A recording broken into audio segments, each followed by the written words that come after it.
സിനിമയിൽ അമ്മയ്ക്കും ഫെഫ്കയ്ക്കും ബദലായി മറ്റൊരു സംഘടന വരുന്നുവെന്ന വാർത്ത കഴിഞ്ഞ ദിവസമാണ് എത്തിയത്. സംവിധായകൻ ആഷിഖ് കപൂറും ഭാര്യയും നടിയുമായ റിമ കല്ലിങ്കലും ഉൾപ്പെടുന്ന സംഘമാണ് സംഘടന രൂപീകരിക്കുന്നത്. ഇതിനെതിരെ രംഗത്ത് വന്നിരിക്കുകയാണ് നിർമ്മാതാവും നടിയുമായ സാന്ദ്ര തോമസ്.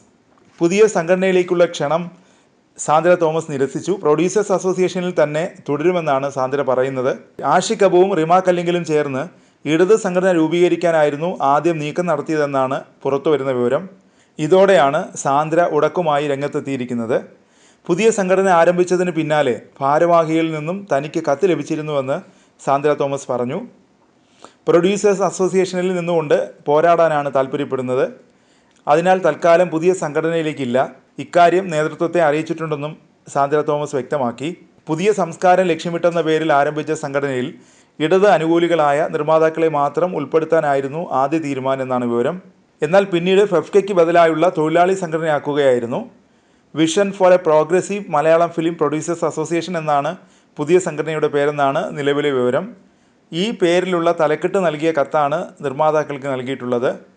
നിലവിൽ അഞ്ജലി മേനോൻ, ലിജോ ജോസ് പെല്ലിശ്ശേരി എന്നിവരുൾപ്പെടെ 6 പേരുടെ പേരുകളാണ് അംഗങ്ങളെന്ന നിലയിൽ കത്തിലുള്ളത്. ഭാവിയിൽ ഫെഫ്കയോട് അതൃപ്തിയുള്ള ആളുകൾ പുതിയ സംഘടനയിലേക്ക് വരുമെന്നാണ് ആഷിഖ് കപൂറും റിമ കല്ലിങ്കലും പ്രതീക്ഷിക്കുന്നതെന്നാണ് സൂചന. സംവിധായകരായ അഞ്ജലി മേനോൻ, ലിജോ ജോസ് പെല്ലിശ്ശേരി, ആഷിഖ് കപൂർ, രാജീവ് രവി, നടി റിമ കല്ലിങ്കൽ, ചലച്ചിത്ര പ്രവർത്തകൻ ബിനീഷ് ചന്ദ്ര എന്നിവർ സംയുക്തമായി പുറത്തിറക്കിയ പ്രസ്താവനയിലാണ് പുതിയ സംഘടന വരുന്നുവെന്ന സൂചന നൽകിയത്. ഇക്കാലത്തെ മറ്റ് വ്യവസായ മേഖലകളുമായി തുലനം ചെയ്യുമ്പോൾ സിനിമാ മേഖല പിന്നിലാണ്. ആധുനിക സംവിധാനങ്ങളും നിയമ ചട്ടക്കൂടുകളും കൂട്ടുത്തരവാദിത്വവും ഉൾക്കൊണ്ട് മലയാള ചലച്ചിത്ര വ്യവസായത്തെ വർത്തമാനകാലത്തിലേക്ക് കൊണ്ടുവരേണ്ട സമയമാണിത്. ചലച്ചിത്ര പ്രവർത്തകർ പ്രസ്താവനയിൽ പറയുന്നു. സമത്വം, സഹകരണം, സാമൂഹ്യനീതി എന്നീ മൂല്യങ്ങളിൽ വേരൂന്നിയ ഈ സംഘടന തൊഴിലാളികളുടെയും നിർമ്മാതാക്കളുടെയും അവകാശങ്ങൾ സംരക്ഷിക്കപ്പെടുന്നുവെന്ന് ഉറപ്പാക്കുകയും വ്യവസായത്തെ അടുത്ത ഘട്ടത്തിലേക്ക് ഉയർത്താനുള്ള പ്രയത്നങ്ങളെ പ്രോത്സാഹിപ്പിക്കുകയും ചെയ്യുമെന്നാണ് പ്രസ്താവനയിൽ വ്യക്തമാക്കുന്നത്. അമ്മയിലും ഫെഫ്കയിലും അഭിപ്രായ ഭിന്നതകളുണ്ട്. അഭിപ്രായ ഭിന്നത രൂക്ഷമായതോടെയാണ് മോഹൻലാൽ ഉൾപ്പെടെയുള്ള അമ്മയുടെ ഭാരവാഹികളെല്ലാം ഒഴിഞ്ഞത്. ഫെഫ്കയിലും പൊട്ടിത്തെറിയുണ്ടായി. സംവിധായകൻ ആഷിഖ് കപൂർ ഫെഫ്കയിൽ നിന്ന് രാജിവെച്ചു. അതിനിടയിലാണ് പുതിയ സംഘടന വരുന്നുവെന്ന സൂചന എത്തുന്നത്.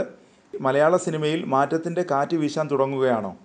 അതിൻ്റെ തുടക്കമായി സിനിമയിലെ പുതിയ കൂട്ടായ്മ മാറുമോ എന്ന് കാത്തിരുന്ന് കാണാം.